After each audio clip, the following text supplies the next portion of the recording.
प्यारे बच्चों, welcome to my channel Verma study 2020 बुकलाना।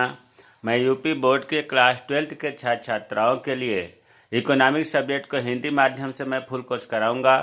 यदि आप फुल कोर्स करना चाहते हैं तो मेरे चैनल को सब्सक्राइब कीजिए और बेल आइकन को प्रेस करना ना भूलें, ताकि जो भी वीडियो मैं अपलोड करूं उसका नोटिफिकेशन आपको सबसे पहले मिल सके। माइक्रो इकोनॉमिक्स समाप्त हो चुका है, मैक्रो इकोनॉमिक्स चल रहा है। इसमें चैप्टर दूसरा चल रहा है, राष्ट्रीय आय का लेखांकन। इसमें आज 8वां पार्ट है, 8वां वीडियो है और हम लोग पढ़ रहे हैं इस समय राष्ट्रीय आय की गणना करने की विधि।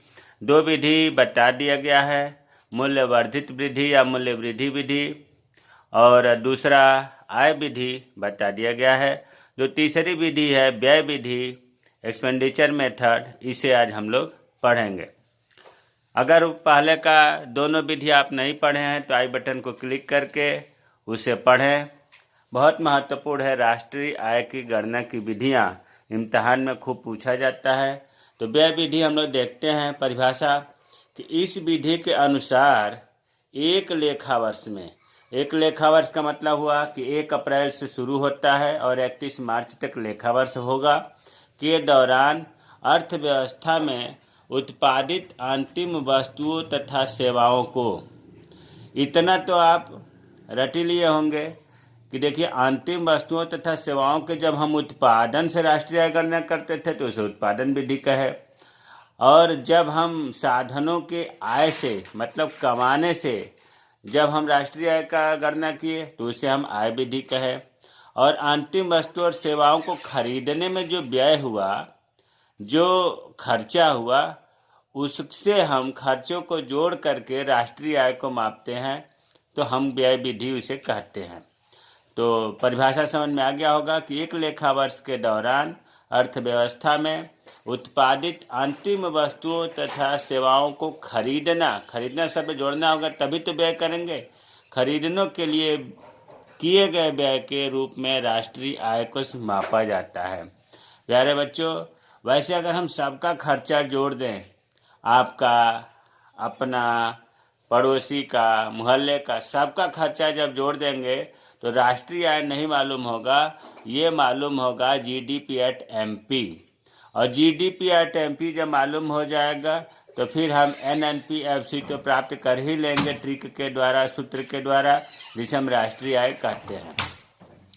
तो आइए हम व्यय विधि के द्वारा जीडीपी एट एमपी ज्ञात करने का जो सूत्र है वो ये है, निजी अंतिम उपभोग व्यय, अंग्रेजी में कहते हैं प्राइवेट फाइनल कंजप्शन एक्सपेंडिचर, और दूसरा है घटक या कंपोनेंट कह लीजिए सरकारी अंतिम उपभोग व्यय, गवर्नमेंट फाइनल कंजप्शन एक्सपेंडिचर। तीसरा तत्व है सकल घरेलू पूंजी निर्माण, जिसको निवेश व्यय भी कहते हैं, ग्रास डोमेस्टिक कैपिटल फॉर्मेशन। और चौथा तत्व है शुद्ध निर्यात, नेट एक्सपोर्ट्स कहते हैं। अगर हम इन चारों तत्वों को या चारों घटकों को जोड़ देंगे तो जीडीपी एट एमपी मिल जाएगा।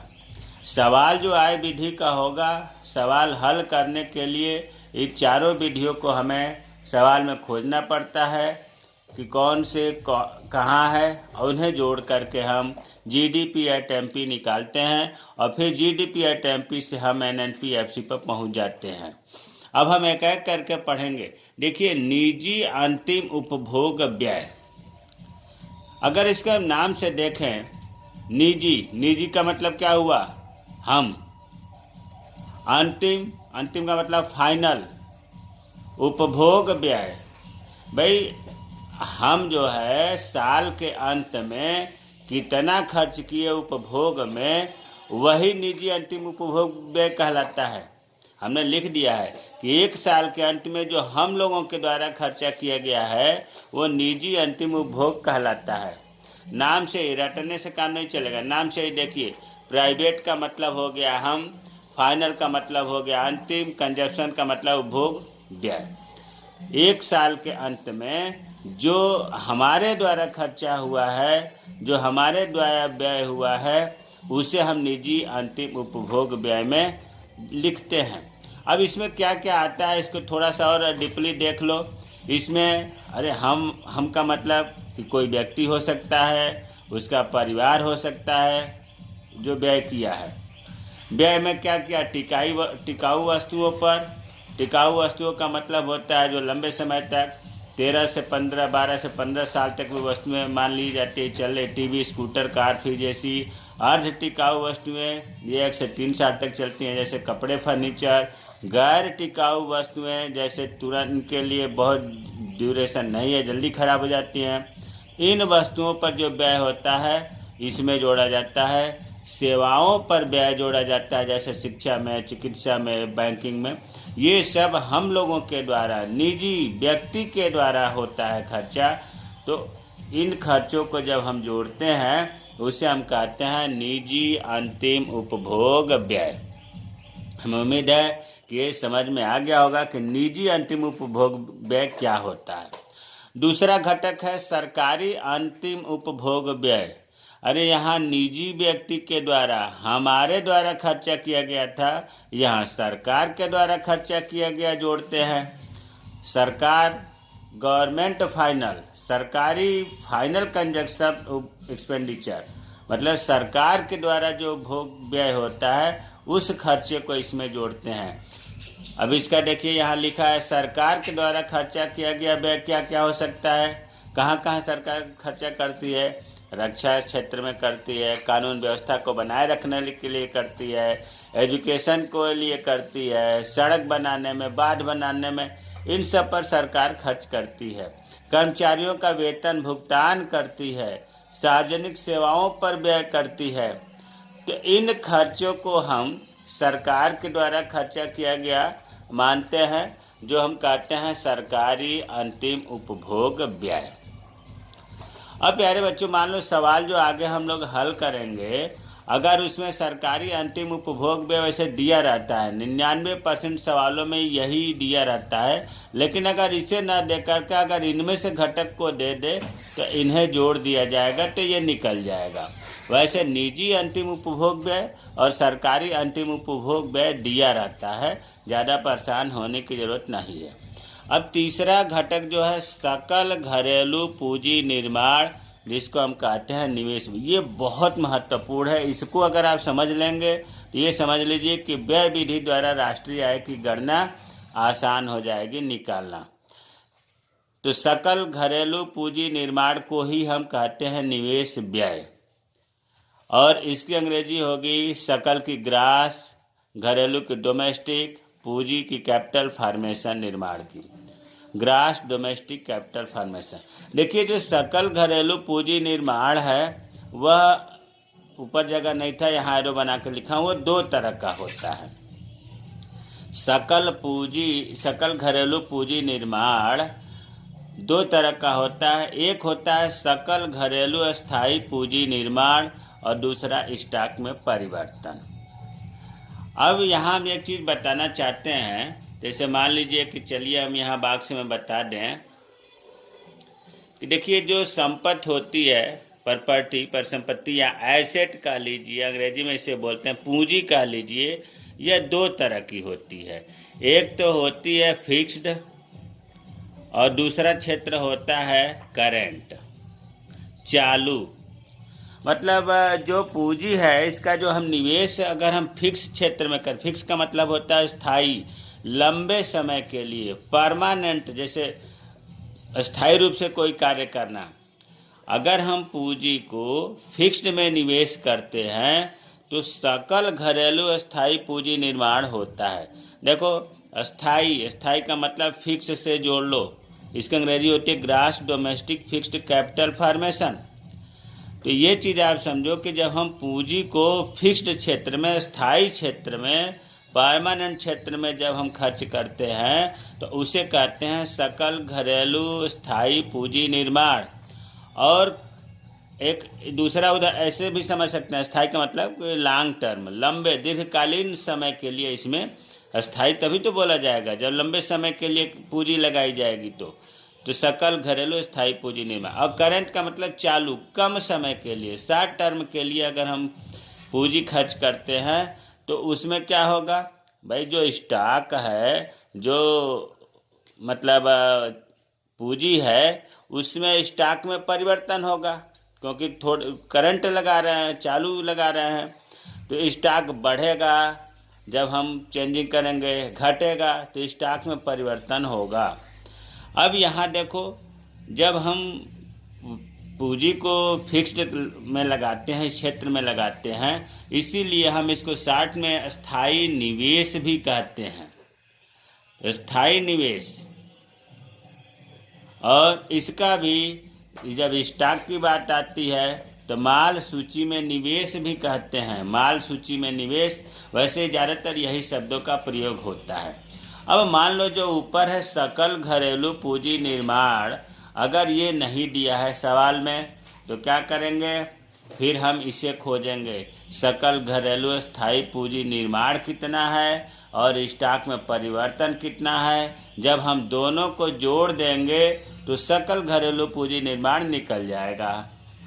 अब कभी कभी होता क्या है कि स्टॉक में परिवर्तन के लिए तो सूत्र पहले भी आपको बताया गया कि अंतिम स्टॉक और प्रारंभिक स्टॉक। भाई शुरू में कितना स्टॉक था और अंतिम समय में कितना स्टॉक है, दोनों का जब अंतर निकाल देंगे, क्लोजिंग और ओपनिंग का अंतर कर देंगे, तो स्टॉक में परिवर्तन पता चल जाएगा। ये तो आसान है। अब इसकी बात करते हैं, स्थायी निवेश या सकल घरेलू स्थायी पूंजी निर्माण। कभी कभी ऐसा भी होता है कि ये इम्तहान में ये भी नहीं दिया होता है, पेपर में ये प्रश्न में है ही नहीं। स्टॉक में परिवर्तन तो दे दिया, न ऊपर सकल घरेलू पूंजी निर्माण दिया है, न ये दिया है और न ये दिया है। तो फिर अब हम इसे निकालने के लिए जो 3 इसके घटक हैं उनको हम ढूंढेंगे सवाल में। व्यावसायिक स्थायी निवेश, व्यवसाय के दृष्टि से, बिजनेस के दृष्टि से जो परमानेंट निवेश हुआ है उनका खर्चा इसमें आएगा। मशीनरी, उपकरण, नए मकान बनाए जाएंगे तो उसे कहेंगे व्यावसायिक स्थायी निवेश। और अगर अपने लिए घर बनाया जा रहा है स्वयं के रहने के लिए तो ये आएगा गृह निर्माण में निवेश।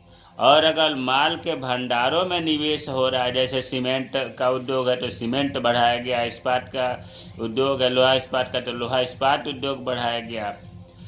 तो अगर सकल घरेलू स्थायी पूंजी निर्माण नहीं है तो इन तीनों घटकों को जोड़ेंगे तो सकल घरेलू स्थायी पूंजी निर्माण निकलेगा। फिर इसमें हम स्टॉक में परिवर्तन जोड़ेंगे, तब जा कर के प्यारे बच्चों ये आएगा सकल घरेलू पूंजी निर्माण। कभी कभी इम्तहान में उलझाने के लिए क्या करता है कि शुद्ध घरेलू पूंजी निर्माण दे देता है, और शुद्ध घरेलू पूंजी निर्माण दे दिया और आपको सकल निकालना है। तो सकल से शुद्ध पर आने के लिए आपको पता है कि ग्रास से नेट पर आने के लिए मूल्यह्रास को घटाते हैं।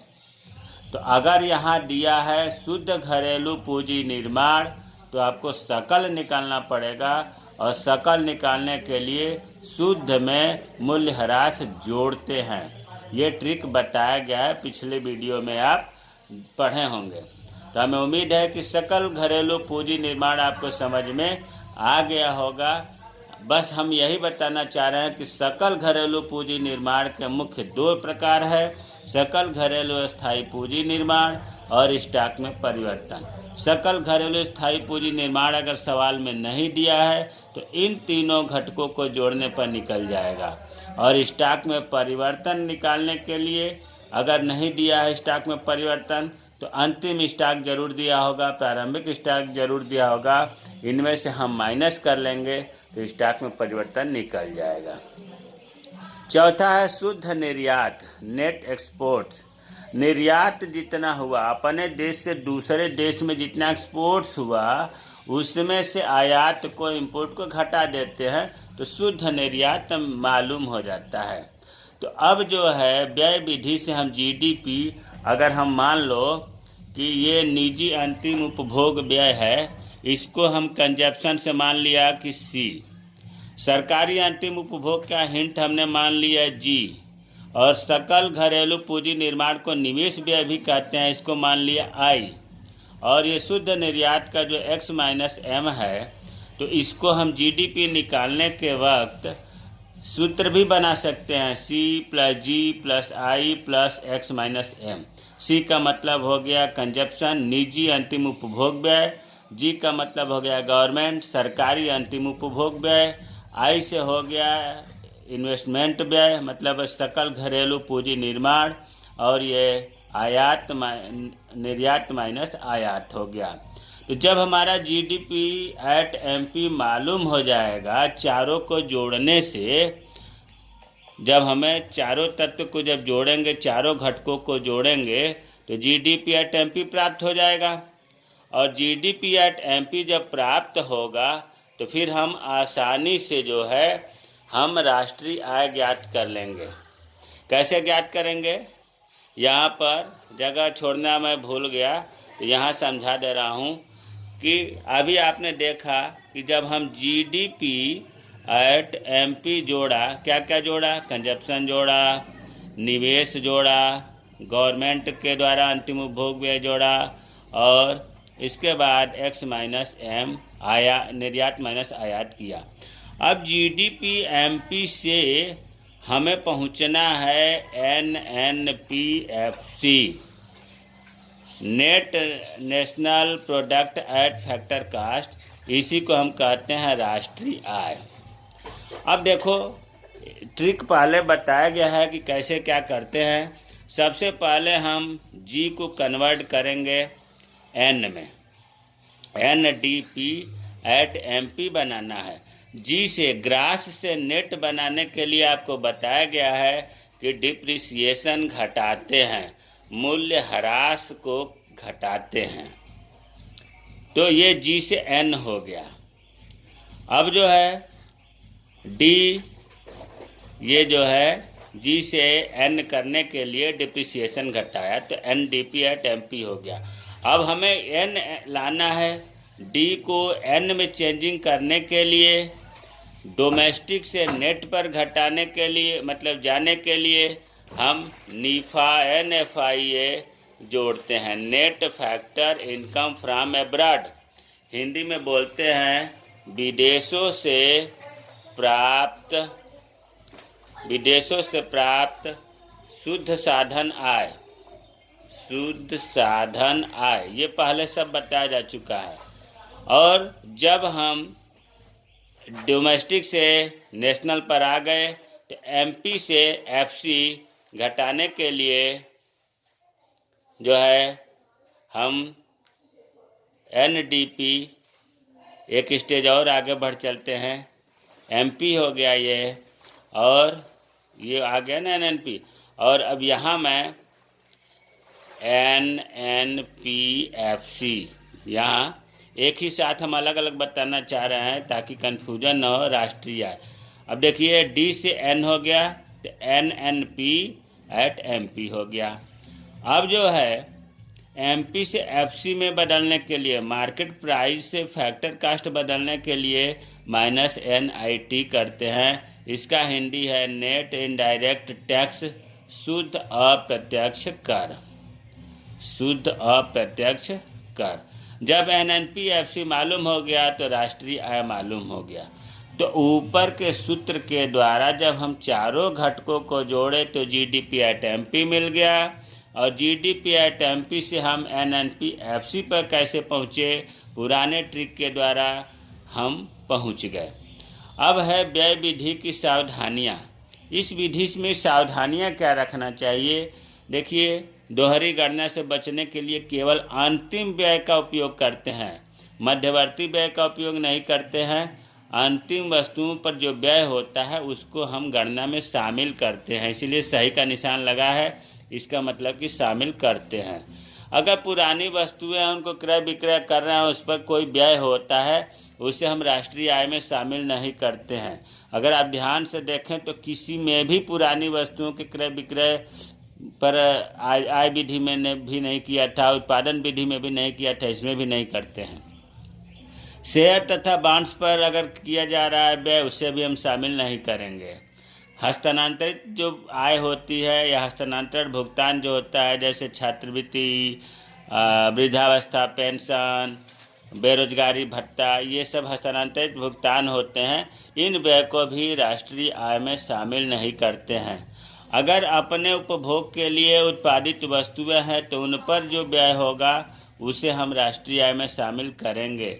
स्वउपभोग के लिए अगर मकान है तो उस पर जो व्यय होगा उसे भी राष्ट्रीय आय में शामिल करेंगे। तो ये व्यय विधि की सावधानियां रहीं। हमें उम्मीद है कि जो व्यय विधि है, व्यय विधि का जो सूत्र है, उस सूत्र से हम GDP एट MP कैसे निकालें, चारों घटकों को कैसे जोड़ें, और GDP एट MP जब मिल जाएगा तो NNP-FC आसानी से निकल जाएगा। अगर आपको NNP-FC ये समझ में नहीं आ रहा है, इसका मतलब कि आप पहले का वीडियो नहीं देखे हैं, इसीलिए समझ में नहीं आ रहा है। पहले इनको कैसे चेंज करेंगे ट्रिक से बताया गया है। फिर भी अगर कोई चीज़ दिक्कत है, समझ में नहीं आ रहा है, तो आप बताएं, कमेंट में बॉक्स में कमेंट करें, मैं रिप्लाई करूंगा। मेरे चैनल को सब्सक्राइब कीजिए। जय हिंद, जय भारत।